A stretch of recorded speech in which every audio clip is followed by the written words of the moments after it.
we don't really say anything important at the beginning because nobody's here yet. So Nobody's here yet. Nobody's here yet. So we're just talking. And you know what? Maybe nobody will be here. I know some Newtonians seemed interested in coming to say hi to you. We had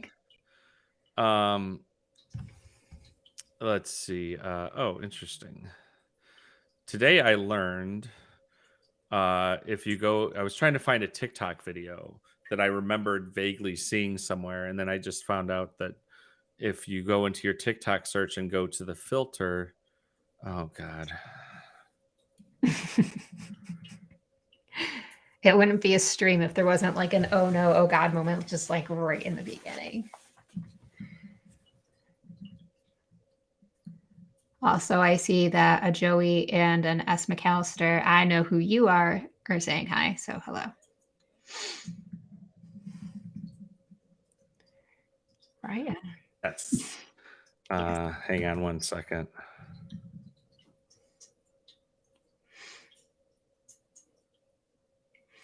Okay, so let's see. I got a couple people in there. Hey, you know what? I would totally be fine. Like if this stream is basically just like you and me talking on the video and Joey and Scott in the chat. I mean, for crying out loud, we should just bring Scott into the video. Yeah, Scott. We see you there. Yeah, Scott over on Twitch. So awesome. Okay. So a little bit as things are catching up and people are joining, we are definitely going to be talking about Pulumi and about PagerDuty and stuff. And part of the reason for anybody who's viewing as you're joining who might be curious about why kind of talk about this. So I worked at PagerDuty for a while. A little while. If you don't know, my name is Matty. I'm your host. I'm at Pulumi Staff Developer Advocate. I'm joined today by Quintessence Anx, who is a developer advocate, something or other at PagerDuty. Relevantly. Yeah. One might say that Quinn replaced me. She didn't. She improved, but I left and Q joined. So she took my seat at least. So it was a trade. It was a trade up for PagerDuty at least. But Scott, I worked with Scott McAllister, who's another developer advocate at PagerDuty who does a lot of infrastructure as code stuff. And I'm so excited that he's here and we're going through our stuff. So I thought we're definitely going to get into some coding in a little bit and kind of talk about how Pulumi and PagerDuty can work together. But given that I have thoughts and feelings about service management and all of these things, and Q has lots of those thoughts. So many thoughts. We kind of thought we would talk about like how do you figure out who maybe like we talk about services a lot.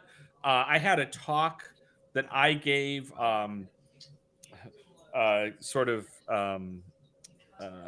bittersweetly to say it was the last in-person conference talk I gave before COVID was at DevOps Days, New York City. It's called The Life Cycle of a Service. I don't expect that you're going to, click on that link because you can't click on it because it's just in the video. But I was don't forget to remember that random character string in the middle. Right. Yeah. Thanks a lot there. I noticed.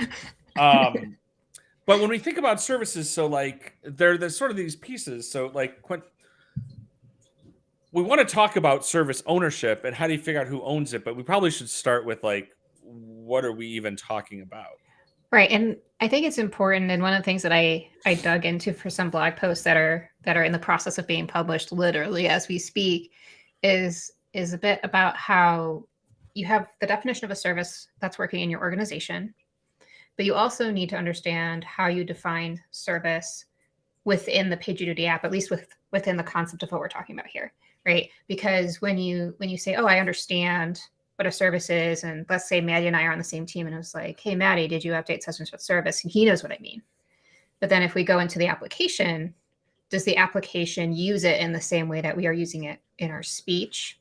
Right. And and it sounds like really pedantic until you realize that there are consequences for that, like slight variance. So when you're talking about like a service, we like to define a service as something that's like a unit of functionality, so that if you have monoliths and microservices or both, or the sliding scale spectrum, you can talk about them. But then when you're defining them in the PagerDuty app, you kind of have to be conscious of how you're defining it. Is it in a single environment or a multi-environment? because you need to work out how all of that is going to plug into the PagerDuty app. Got it. Okay. And so maybe when we think about that, like, why does it matter? What does it even mean to own one, right? Because like I feel like we always want to talk about owning it. Usually it's because we don't want it. Like when we talk about ownership of anything at work, it's usually in the concept of not wanting to say that you do own something, but be in a real big hurry to say that you don't. Well, right. Playing sort of not it, right? Because you're going to be the one that gets woken up for it is like one of the consequences of I own X. Right? Yeah. Yeah. So so when we think about how we compose these things up and we think about it, like what are some of the ways that you like, because there's different strategies, right? There's all sorts of stuff. And one of the things we'll put like a resource. So there's these things called ops guides that they are published by PagerDuty. They're not necessarily PagerDuty specific. And I don't even remember which is the one I'm thinking of, but I helped write. Full service ownership. Yeah, full service ownership. I helped write that one. Ownership.pagerduty.com. Yeah, that actually digs into that a little bit. Yeah, it does. But because there's different strategies, right? The story's not the same. It depends on your monolith. Are you microservices? How is your business structured? And how was it structured before you got to where you're at now? Because it's entirely possible that you didn't really think about ownership. You went from your startup phase, where you have like 5 engineers, like ever, and they're just working on everything. And then you like slide scale through SMB to maybe large corporate. And it's just like at some point you need to start making decisions. Whereas you just didn't need to. There was no justified reason to, and there's only 5 people or whatever. I mean, there's a PagerDuty story about that, because like it was relatively, for the first few years of PagerDuty's existence, every engineer got paged on every single incident at PagerDuty, and that was fine with a small number of 5 people, but it doesn't it doesn't really scale. But making those changes is not always easy, right? Because once you like what works at really small scale doesn't work at really large scale, and vice versa. Like you don't want to over implement when you. I'm just going to keep going on with 5 people. It's an easy number to understand. Yep. But if you have 5 people, having highly separated roles doesn't make sense at that phase, right? So it's this very like sliding scale of when does it start to make sense, and then when it does start to make sense, and then you start to dig into what we're talking about, which is trying to figure out what pattern is most effective for your organization. So usually I say we as PagerDuty, but whatever, we talk about ownership as if you're building it, you own it. So like in that initial model, this goes back to what doesn't make sense when you're small. Everybody's building everything. Shrug. But as you get kind of more role separated roles, apparently I can't words today. As you get more separated roles, you start to get to this point where you're like, oh, actually it does make sense for some concept of maybe mobile or some concept of maybe backend or something to start owning things in their own domains. And not page everybody, which is 5. Please don't page everybody if there's some concept of 100 people. Separate rant for that. But when you start to define those teams, you want to make sure that the team escalations are defined correctly. So if you're building it, you kind of own it in that sense. You're the one that has familiarity with the service and or its code base. And therefore you / your team are the most adept to respond if it starts to fail. So that's one pattern. The kind of you wrote it, you run it, right? Kind of perspective. Which I'm going to go out here on a limb, and this is how I'm maybe thankful that my boss. So I've discovered. Okay, I'm going to ask you this, and this is going to sound like going off on and anybody in the chat, I want you to answer before I tell you. So if I were to give you the term 2 pizza team, what am I describing? Like, what is that in reference to? What does it mean, and what is it in reference to? A 2 pizza team. Yeah, I'm not going to answer because, like, I know why you're asking. So. Oh, I've already. Oh, I've already. Yeah, that's right. Okay, so we'll see. Okay, chat. If I say 2 pizza team, what do you think I'm talking about? We'll give you a second to reply, and then I'll tell you why I'm confused by this. If no one answers, Scott should. Please let Scott still be there. We're just going to rag on him the entire stream. Whether he's there or not. Yes. That's okay. Well, Okay. Oh, here we go. Yeah, Scott says that a two pizza team is a team of Scott McAllister because he'll eat both. All right. So here's the thing. As I have always understood it, I first heard it, and it may be an Amazon creation, and I believe, quote unquote, It is Amazonian, but it's about team size. It's It basically saying your team shouldn't be bigger than can be fed by two pizzas. But several people I know who came from AWS continue to conflate two pizza team and you wrote it, you run it, which is what Werner, I think, is the one who coined that phrase, Werner Vogels. And two pizza has nothing to do with you wrote it, you run it. You can have a two pizza feature team that throws stuff over the wall, and there's still a two pizza team. It's just the size. So right. It's super fun. It's two, as I understand it, two pizza team is like intentionally loose so that you know if you're starting to trend towards the team is growing so large that inter-team communication is starting to muck up the gears. Yep. It's like a micro Dunbar number kind of thing. Yeah. You know. Yeah, because you don't want to get it all the way out there because at some point you're just going to have, all this overhead. But at the same time, you don't want to really aggressively say, well, we've decided that teams are, I'm just going to keep using the number 5 for some reason today. We want all teams to be 5 people, no matter what, no matter if it makes sense. And there's no sense of like sliding scale looseness. Like some can be 5, some can be 10, but once you start to push like 10 to 15-ish, just never maybe think about it. I'm going to try to remember how I get the number right, but you never want an on-call rotation that is divisible by 7 if you have a weekly, or no, if you have a daily, like a one-day on-call, like a rotating. Because we learned this. There was a thing with the way the incident commander rotation was at PagerDuty, because Rota is you're only on for like a day at a time. But so the problem is if it's divisible by 7, it means you're always on call the same day of the week. Which could be a blessing or the curse. Like if it's the weekends, maybe everybody hates you. Yeah, no. But, but I remember because of that, there would be scenarios, and I'm sure it's still the case, that like, let's say there were 13 people in the rotation, and then they're like, we want to add another incident commander. It's like, we actually can't add another one till we can add 2. Oh, I see what you're saying. You know what I mean? Because like, because otherwise it would be like you were on call every Friday or every other Friday, always. So I'm going to say, like, if I were an incident commander, I wouldn't hate that, because then I'd be like, I know what day of the week to reserve. Yeah, I mean, there's an argument can be made for that, but it also sort of means that you're always screwed on that day. And then you have to sort of do some horse trading on the team, because what if the math makes it fall that it's always Tuesdays and you have a community meeting every Tuesday? You'll never be able to do it. So, or whatever, yeah. So that is a whole other, like, humane on-call. Like, how do you deal with the fact, like, a lot of on-call processes don't really...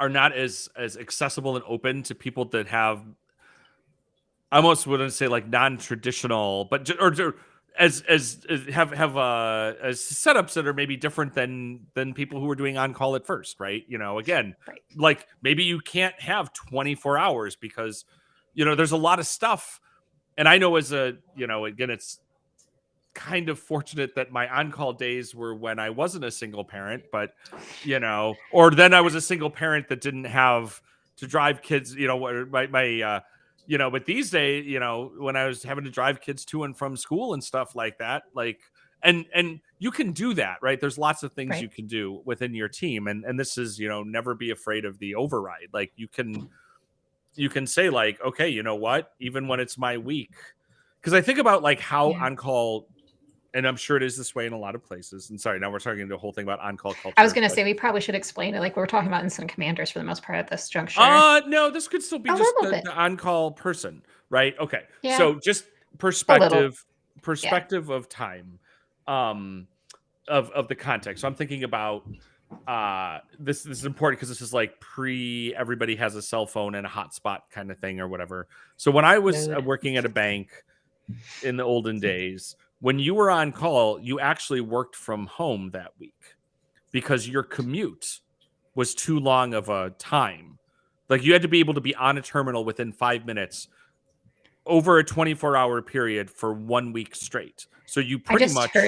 I just heard you say that, and I'm like, oh, you definitely live in a big city. Well, oh, you mean because of the commute? Yeah. Because Well, like no, my commute when I was working in person was like 15 minutes, and it no, felt like an even hour that would have been SLA. too long. 5 That's minutes. true. You had to be 5 on a minutes signal is in 5 5 minutes. minutes. Yeah.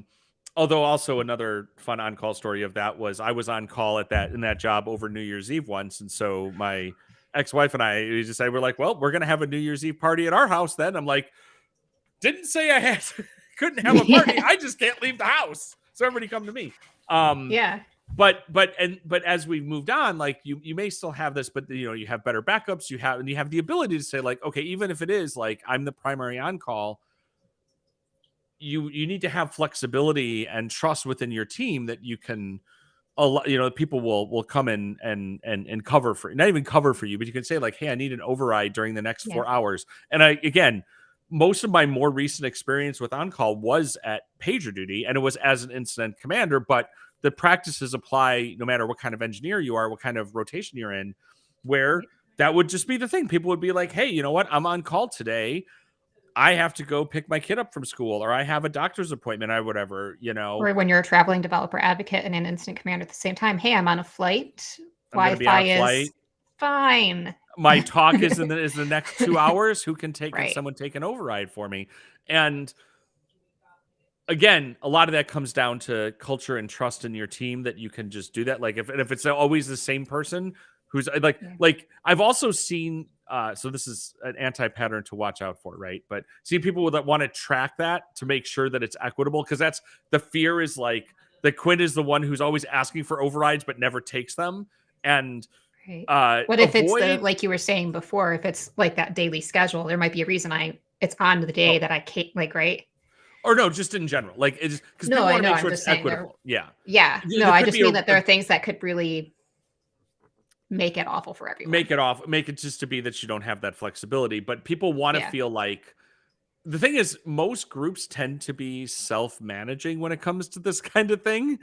So if there As is long someone as on they're your less team, than 2 pizzas. well, right, as long as there's someone on your rotation and your team that is never backing anybody up, they're going to find they're just having a hard time getting people to take overrides, or it just happen. My whole point is, don't feel like you have to create some tool. And the reason, if you wonder why I'm telling you not to do this, because I can tell you how many places I went to as a developer advocate of PagerDuty, talking to people and them talking about wanting to build a thing to do this, or even better, they wanted PagerDuty to track a budget of overrides to keep it equitable. I'm like, no, please God, no. Just like talk to your team.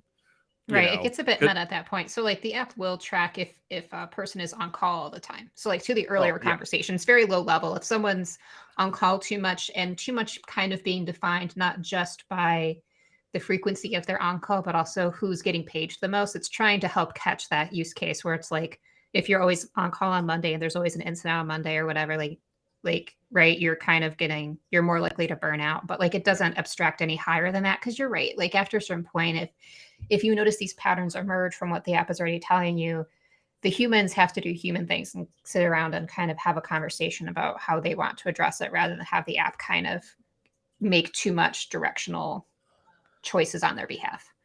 What is, and this is where I'm gonna, and I again apologize if we're getting a little too product meta.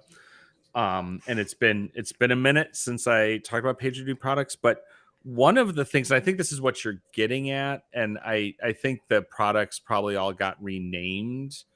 But there was a feature that was about the operational health of your teams.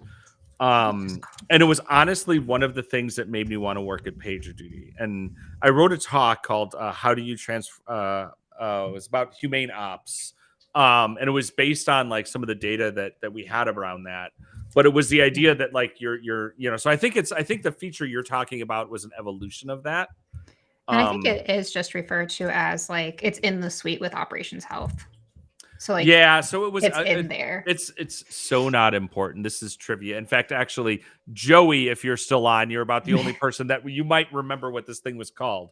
Doesn't matter. So okay, well, let's maybe like take a minute and like look at PagerDuty a little bit. Look at like maybe some of the things we'd want to set up, and then figure like for these services, poke around on my PagerDuty, and then see if we can use some Pulumi to do some stuff with it. Yeah. Does that sound like fun? Let's go. Do we have different ideas of what fun means? Let's see. Share I don't a know. Chrome tab. Where is it? There we go.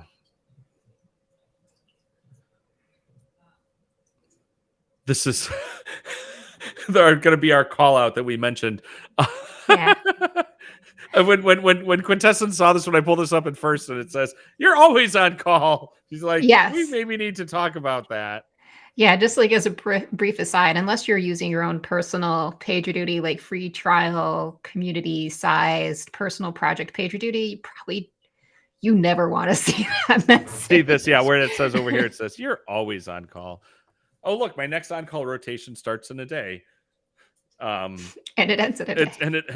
It ends on Monday. Yeah, I don't even remember what all my stuff is that I have set up in here. We found that one thing that was fun, we could tell how long ago it was the last time I was using this, is that the time zone is still set to California time. So it was when I lived in San Francisco. Wow, we just lost a bunch of people watching. I guess my joke about not always being on call fell on deaf ears. It's okay. It's okay. All right, cool. All right, so like what's up? Oh, I have teams. Okay, that's what those are. Yeah, so you have projects, you have teams. You can look into the services. I don't know if you have any services defined, but I believe I have one. Yeah. So this goes back to what we were talking about. Oh, yeah, relevantly. This goes back to what we were talking about before. We're like, what does service mean to PagerDuty as an application? Should be closely aligned, maybe not perfectly because there are other apps and services you're going to be using. Should be closely aligned with how you conceptualize services in your organization. So that's something to consider. And the services are in the thing they provide. Because like I know like an anti-pattern of sort of defining services in PagerDuty would be to name a service after like its ingestion, right? Like you would not have a service called Datadog. And by you saying you would not, that's untrue because many of you would. I know, I've seen it, but you would not want to. Well, you would want to because you did. You shouldn't. It's a bad idea. Please don't do that. You know, it should really be Datadog is part of the thing that provides value, right? Yeah. The website, the microservice, even the data provider, not the database itself. That's the other thing too, is you'll see services that are like a server or a cluster or a thing, unless that's the boundary of the value, it's not a service, right? And what can really help with that is like that business service thing that you see in the middle there for everyone looking at that. Those are aggregates of services. So rather than have your service named Datadog or whatever, you could have a business service named Datadog and have a bunch of services under Datadog, again, depending on what you have it doing, right? So that might be a way for you to see what you're used to seeing aggregated the way you're used to seeing it aggregated, but still have the app differentiating things correctly. I think part of the reason we haven't had an incident in this long is that I think this just stopped working. But that's okay. But it's all right. We're not having to make a thing go, but like, right. We don't need to. Yeah. No one needs to be triggered by an incident today. No, not today. Especially because it's just me. So we have ourselves a server. Okay. So when we define one, what are some of the other things that are interesting about services? I mean, I usually think of services if you're not sure, because we were talking about ownership and the concept of services. Yeah. So like ownership, and when you're thinking about it in terms of like a PagerDuty app or really anything that's alert management, be it PagerDuty or otherwise, you really are thinking about it in terms of its escalation path. And so if you find that you have like a tenuous view of ownership or a tenuous view of the service, you can look at the escalation path, and depending on whether or not you have a knock or something, escalation path may not be the true owner, so to speak. It might just be the intermediary. But if you want the app to behave true to where you want it to ping and who you want it to reach out to in its first round of alerts, follow the escalation path for your services. Because the worst case scenario is even if things are a bit too broadly defined and not granular enough, they're still going to notify the right people. And like, yes, you still want to like clean that up later, but it's not going to negatively impact your immediate urgent response, which takes priority over any cleanup actions that should happen after. Got it. So like if we were to take a look at, so like You're just talking about escalation policies. So like when you start making those, you make all the people, of course, but then they're on certain escalation like teams and everything. So when you start to think of like what team is in the escalation path for service A and B to determine if it's one service or two, insofar as the app is concerned, if the escalation path is the same, you're kind of free to experiment and make it service AB and make it one service in PagerDuty, or split it between two if there's a logical reason to do so, like if they're owned by the same escalation team, but not actually the same, I'm going to use air quotes, thing, right? Depending on what's happening. Yeah. Okay. So maybe one of the things, so if we look at my team, I have this team that I might want to send things to. And it kind of sucks because one of the things we pointed out is on this DevOps Days team, there's just one of me. There's just one person, and that sucks. So it would be good to add another person, which we could do. Not it. Well, it's gonna be this is how we're gonna do it. Okay. So first we're gonna do this by hand because this is how we do infracode stuff. We're gonna say let's add a team member.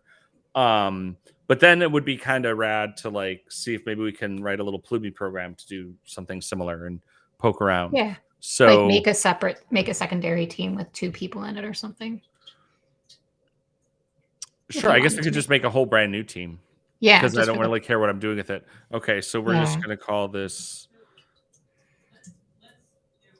the Pulumipus pals. Okay. Nice. Okay. And then cool. So how do I add people? Do I edit team? I think you have to, or you edit the team, but like you should already have the people to add.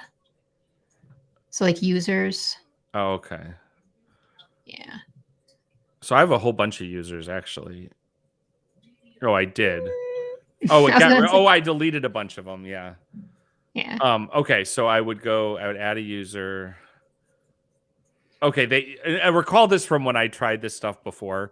Is like it's fine. Like they don't have to be confirmed. They have to be confirmed to do anything, but I can add them and manipulate them without. So we could just So we can make a little our mini demo. Okay, they just If whomever doesn't exist, they don't exist. What is it? Actually, we're gonna do this. And also, I saw a question in the chat if the free version is good for a start. I would say yeah, especially if you're looking at just building out something small. Just to see if it works for you, and you pick a project with a few people on it, and just do the free trial phase and get used to the mechanics. Work with us if you have any questions. Yeah. So we added Michael Bluth. So now I also, one of the things that it let me do was it let me say what team Michael was going to be on. But let's say I also want to make sure to add myself to this one, so I could go in here. Oh, sorry, Bridget.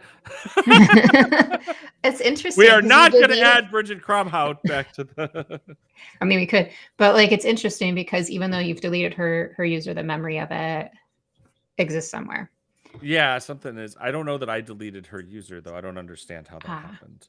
I also don't know what happened to all my ponies that I used to have.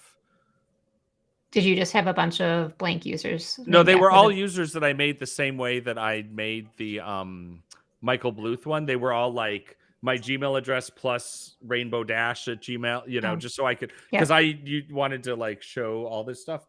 But okay, cool. So we gave ourselves another user. That's beginnings of something, but let's go ahead and maybe do a little coding. So what we're going to do is we're going to be using the PagerDuty or the Pulumi PagerDuty provider. Wow, that's some alliteration for you there. Pulumi PagerDuty provider. Say that over and over again. What was it? It doesn't even sound like words. Laura on our team was talking about like Pulumi packages with Python. It was like something where it was a whole bunch all at once. So I'm gonna say, let's see. We'll switch back over to my VS Code, and bear with me for a second while I get the packages. So Q, if you can keep an eye on the chat for me, because I just had to put something over the window where I would see the chat. Okay, so what I'm doing, and as per usual, if you've done Pulumi before, great. If you haven't, bear with me. So the beautiful thing about Pulumi is we are going to write a program using a general purpose programming language, and I think today I'm going to go back and use TypeScript again, if for no other reason than somebody on Twitter got angry about having to use npm with Pulumi. So it's topical. But you could use Python, you could use Go, you could use .NET, VB.NET, C#, etc. Engine would love for me to use one of our favorite viewers would love for me to be doing this in Go, but I'm just going to do TypeScript right now. But we write this program in this general purpose programming language, which means we can use all of the cool things like the IDE and type ahead and all that stuff. And what we're going to do is write this program, and when we run it, it will do things for PagerDuty for us. So the first thing that we do is every Pulumi program lives in it. Basically, it's just a directory of files, right? So right now I'm just in a folder that's just called PD PVision. This was just a holding place because I wanted to stage up VS Code. But Also, we're gonna, Maddie, if you mean to be sharing, you're not yet. thank you. That's what Welcome. I wanted. Yep. Cool. No, it's the same problem with Restream where you share it, but it wasn't brought into the thing. You're good now. Okay, good deal. Oh, wait, hang on. What am I looking for? Where'd VS Code go? Sorry, I'm losing my mind. No, not that. There it is. Okay, good deal. So we're gonna call this program Pagey Power. Okay. So if you don't know, Pagey is the mascot of PagerDuty. It's kind of Pagey is the Pulumipus of PagerDuty. So, and then we're going to change directories. Then we're going to say Pulumi, new, TypeScript. Now, there's various different scaffolding we could do. We could say, create it in Go. We could even say if it's for AWS. We just sort of want a generic new TypeScript, and using the -y just says, use the defaults, which means it's just going to name it. It's going to name the program and everything after the directory. And what this gets us, so now if we look at Pagey Power, it's generated all this for us. A couple of things are just interesting to look at. This YAML file is just some metadata about our program. The only thing that's really terribly interesting is it says the node time. It says this program is run using Node.js, right? Not Golang or whatever. Okay.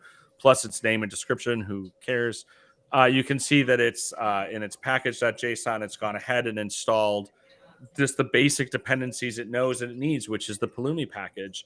And then we have the index.ts, because I'm doing this in TypeScript, is basically our Pulumi program, which is not really doing anything yet, but that's cool. But we want to do some stuff with PagerDuty. So there is the way we install is we just do an npm install, and we're going to install Pulumi/PagerDuty. And so what that's going to do is install the npm package that lets us use PagerDuty with Pulumi. You notice nothing happened in our program, but if we go to our package.json, we now added PagerDuty. Cool. Now we can do some PagerDutying. You got to talk so careful with some stuff at this company you work at, Quinn. I tell you what. I mean, it's everybody's favorite sticker. Yeah. Yep. It is. It is. So now one of the things is all that my Pulumi program is doing is it's reaching out to PagerDuty's API. Okay. And so in order to use PagerDuty's SDK, I have to have an API token, right? Pulumi is never going to see these credentials. Now, there's two ways that, so this is just a PagerDuty thing. PagerDuty. P-squared podcast. So. Yes. PagerDuty just has this token, right? And you can set that token. You can either store it in an environment variable, or we can store it in a Pulumi config. And when we store it as an encrypted value, that means that other people that are running my Pulumi program would be able to do that. That's what I'm going to do.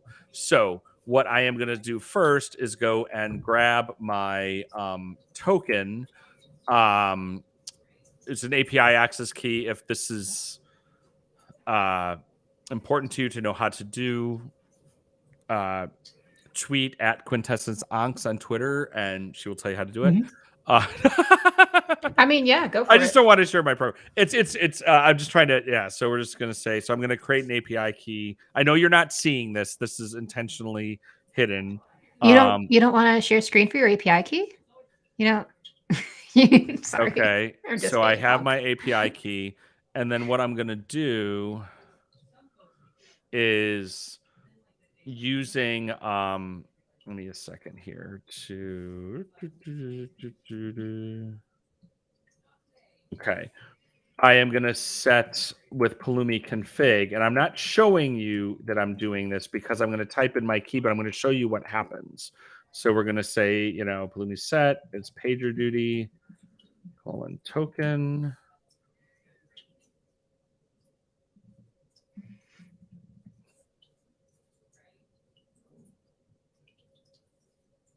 And then now if we go back and look at our code in theory, so you're seeing my screen now, right? You're seeing my Visual Studio Code.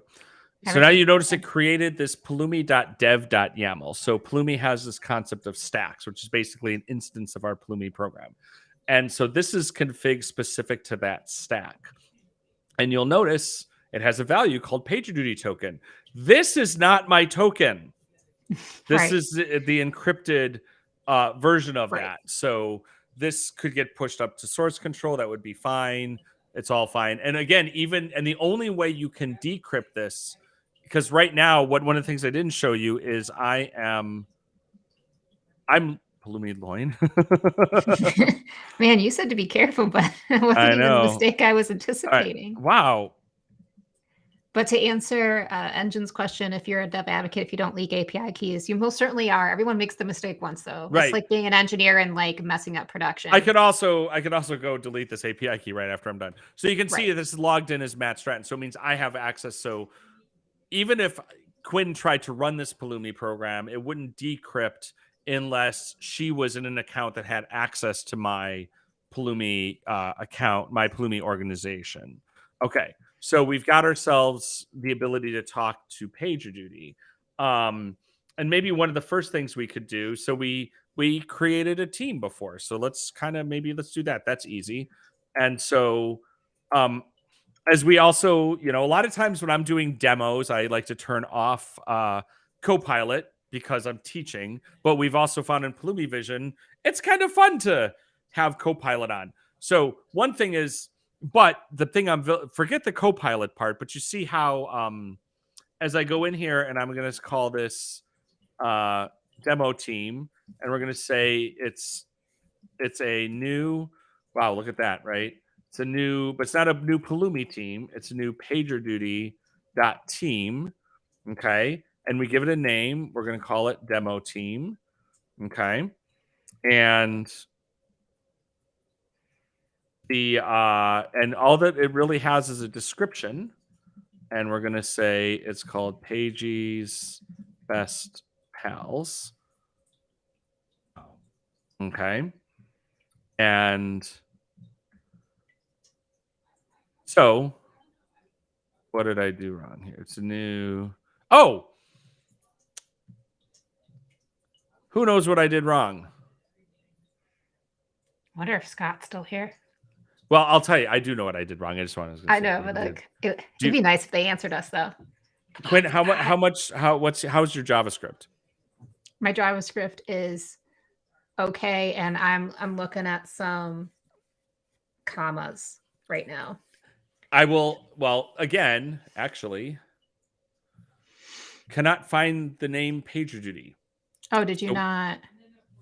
We never imported the package. We did. Oh. We added it to our package JSON, which is why none of our type ahead stuff was working. So we do as PagerDuty from. It is interesting that it partially worked. That was what was partially working was the okay, so now can't find him. Is it? Did I spell description wrong? Does it care about? Oh, we got someone who did figure it out too. Oh, ha. Sing a brace. There you go. So this Oh, that's what it array was. of I thought it arguments was the was thing. not, yeah, so it should look like this. Okay. Yeah.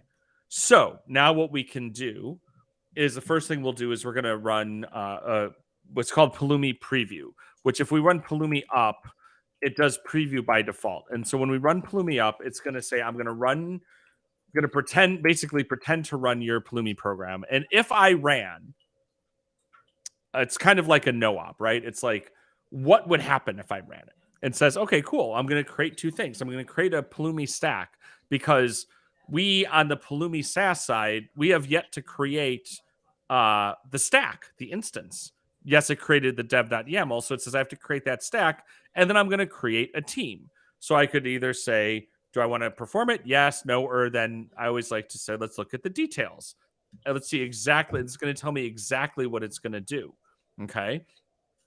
And you'll notice that the name is actually demo team within an identifier. So Pulumi has this notion of auto naming, and we do this to prevent namespace collisions because there are oftentimes in cloud systems resources that have to be unique. You can override this, and we might want to do that for something like this because the team name, but it makes sure that the name is still unique. We're going to go ahead and just leave it as it is, and we're going to say go ahead and we'll run that update. And we'll see if my token works. Cool. So that claims it did something. So let's go ahead and now if we go back and I'm going to reshare to the other tab. There it is. Okay. So now if we go back to our teams, there is our demo team with the silly name. Okay. So that's cool and all, but we're writing in a programming language. Like oh my goodness. Sorry. There I was going to say, I didn't share. I was sharing, but I didn't share. Nope. So what would be cool is like, let's add a user, but then add the user directly to the team. But we might not necessarily know the name of the team. Okay. And that's where we're going to play with the funness of that we're using a programming language. And you'll see what I mean in just a second. So we're going to go back to here. So we're like, cool, we've created a team. Now we maybe want to create a user. So if I go and I look at the API docs, it's pretty straightforward. We can, oh, interesting. Use the PagerDuty team membership resource. Oh, okay. All right. Well, first we'll create, what did I say? We wanted to create a user. Okay. So we have our demo team. Am I sharing? Not right now. I also just kicked over the API documentation URL if we want to share that out for people to have it. It's just developer.pagerduty.com. Okay. For anyone following around for what we're looking at. Well, if you wanted to really look at it, this is I'll put the link. This is the API docs for the PagerDuty provider in Pulumi. So this is what we're using because they should be a pretty consistent match. And if they aren't, we can blame Scott because somehow it's his fault. Scott's like, why am I on this stream? Okay, yeah.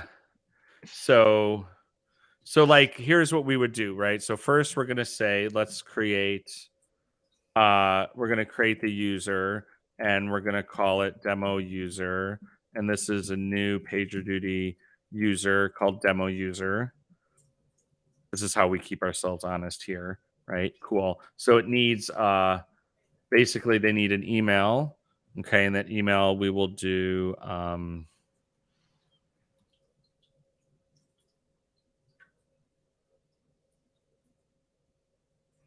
okay. And then, I think they can take a name. Yep, Joe Bluth. Yep. Okay. So that gives us, so we created a new user. And then there is a resource called team membership, right? So if we say const, we'll call it demo team membership. Oops. Okay. It's a new team membership, which let's fix something here. Okay. Now, and this is where it's going to get kind of cool. These two things. So first it needs the user ID that we're talking about.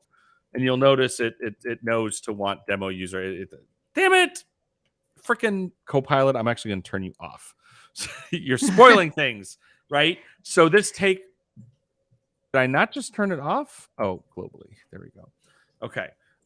So this takes the ID, right, and I would need to know what that ID was, but I can just get it by doing demo user, and then I can see these are all the properties of demo user. This is all coming from TypeScript because of the package, right? So I'm like, okay, I'll just get the demo user ID. But then, of course, one might assume I also need to know the team ID because I need to know what I'm going to do, which again is going to be back to what was demo team, which also has an ID. And so what should happen when we run this program, right? What do you think is going to happen? What do you think Pulumi is going to do? Go ahead.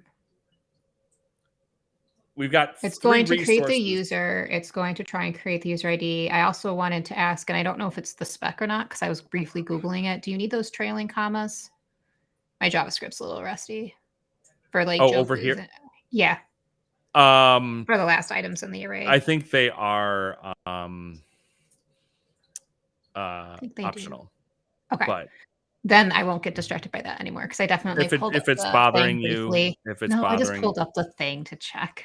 No, it's fine. I mean, I think VS Code would yell at me if not. So if we go ahead and do Pulumi up, what you're going to remember, it's going to do a preview. It's going to try and create. So a couple fun things are happening, right? It says actually it only has to create the user and the team membership because two are unchanged. The stack didn't change. The team is still there. So if we say, let's go ahead, I mean, we could go and look at the details.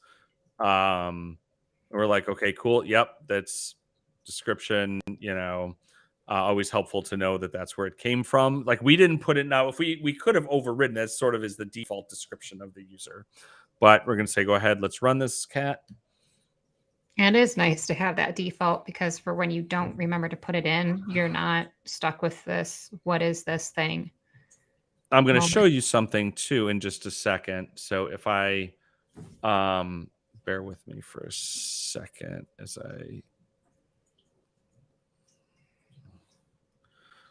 I'm going to show you what I just did there is I clicked on this link where it said view live. So if I were to go to that link on the Pulumi console, I'm basically seeing all the things that I've been doing that we've been seeing on the console. So I look at the stack I've created. That's cool. You'll notice I cannot see the value of PagerDuty token because it's encrypted. And if we look at activity, you can see we've run a couple updates, right? So we did, this one. And if we go into details, we can see it went in there. What were the changes? And the one we just ran here, we look at the timeline and you can see all the things it did. And then even if we go into resources, this is important because this tells us all of the resources that are under management by this Pulumi program. So we know. And even if you go this is not super interesting because it's just, but if you imagine if we're in a cloud provider, which has, virtual networks and pieces and that all might trigger off of each other. And we can sort of see the graph relationship of those pieces and parts. But yeah, if we go back to PagerDuty now and hang on a second. My API key is what was on that tab. I just switched that tab real quick. By the way, this is what you do. You go to integrations, API access keys, and then that's where you can create your Plumies. But we had our team, which our demo team, which has Job in it now, which looks exactly like we expected. So pretty cool. The last thing we probably want to do is we always want to clean up after ourselves. There is no, fortunately, with PagerDuty, it's not like AWS. You don't need to have the duck-bill group come and make sure that you're not overextending your use of that. But just to sort of clean up, one of the things we can do is we can go and just get rid of our stuff using a Pulumi destroy. So if we were to go back and go look at our friend over here, so if I say Pulumi destroy, it's going to say all those resources. Remember when we saw the resources that were under the stack? It says, cool, if you destroy, I'm going to get rid of them, right? You're like, yes, I want to destroy. And you'll notice, though, it says once it's done, it's going to say the history and configuration are still there. You would see that if I was sharing my screen. Okay, we'll go back. This is what happened. I said Pulumi destroy, yes. And it said I am deleting all these things. And so if I, but then again, this is where we go back to like the freaking restream sharing, flipping, flopping is crazy. So if we go back to my stack, so now under Pagey Power, if we go to resources, there are no resources, but we still have the activity. We have all the history, all the things that we did. And if I were to go back in and I could run Pulumi up again and it would recreate those things, and where that goes. But if I want to get completely, I could destroy this entire stack if I needed to and get rid of it and say I want it, burned from the planet. So what's up, Nova? Thanks for tuning in there at the end. So kind of wrap it up. So there's a couple things like, if we sort of look at, there's a bunch of things we can do. Now I know not everything you can do in PagerDuty can be done in Pulumi, because not every feature of PagerDuty is extended through the API. Right. Which is fine. Right. I don't judge. A little bit. It's a little gonna hard. say that. So here's why. Well, here, I'll tell you why it's hard. And God, I wish Scott was still in here, because I think he would feel this pain. It's very challenging to use infrastructure as code and also do manual configuration at the same time. You run into a split brain situation, right? Where you might go in through the console and change something, and then your Pulumi program that your other team is doing will go and undo that, right? Versus if all of your configuration is done through infrastructure as software that's in version control, you always know what it is. Right. Which is a fine thing to be able to do when every single thing you need to do can be done through that. So that's one of the challenges with when you don't have everything. Now, that said, you can do some informal things, right? You can sort of say, this is how we create it. And one of the things I think that's really powerful, and I've seen a lot of people do this, is when they're creating their Pulumi program that defines their service altogether, not their service necessarily from a PagerDuty perspective, but you can have your repository that has your code in it, and then it can have an info repo in it that has the Pulumi program that not only deploys your service, but maybe ensures that there is a team that exists with all the right people, or even sometimes they're one at a time. I've seen there's a, you go to the Pulumi blog, you'll find it. I wrote, I think it's called a single info repo. I talked to Green Park Sports about how they do stuff, but they sort of have, when they create a new service in their organization, there's basically a Pulumi program that could get run that will set up all of their GitHub repos the way they're supposed to be, make sure everything's according to that. And then again, same thing, something like PagerDuty, like ensure, okay, there has to be a service, there has to be a rotate, like all those things that we're saying you want to have, you can define them, and then you're just sort of plugging in variables, right, to what's different. So that's where it gets really, really powerful, I think. So do you have any kind of closing thoughts on this, and any, I definitely hear what you're saying, at the very least, with regards to having a split brain. I think insofar as like the main goal of being able to manage a lot of users at once via Pulumi or what have you, I think it gives you a lot of what you need in the core. So like if you're at a large engineering organization or company, because it's entirely possible you have more than engineers in your PagerDuty instance, like you can add a bunch and you can remove a bunch and you can do a bunch of things with your scheduling and such. And you can do them via code, and you do have that version control. But you do have to be mindful of either preventing access to make certain types of modifications so that you don't change something manually that gets unchanged the next time someone pushes a new user and thus pushes the last known codified state of things. And some of that can be managed with who has access to do what. But I definitely still also hear what you're saying. So I guess that's where I'm thinking of it. I think that's true. And again, this is not an uncommon thing. Not everything that a product can do is exposed through a public API. And it's less of a like, oh, this is why this is bad. It's more of just exactly like you said, just things to be mindful of. Right. Be aware when you're scaling your org of what constraints that means for you. Well, Q, thank you for joining me on PulumiVision. Yeah. If you're still watching and you haven't, if you're watching on YouTube, push that subscribe button. If you're watching on Twitch, smash the follow button. We do PulumiVision the same time every week. I don't know what I'm doing next week, but hit me up on Twitter at Matt Stratton if you've got an idea for something you'd like to see on PulumiVision, or you want to come on and do something fun. On that, we will see you on the internet.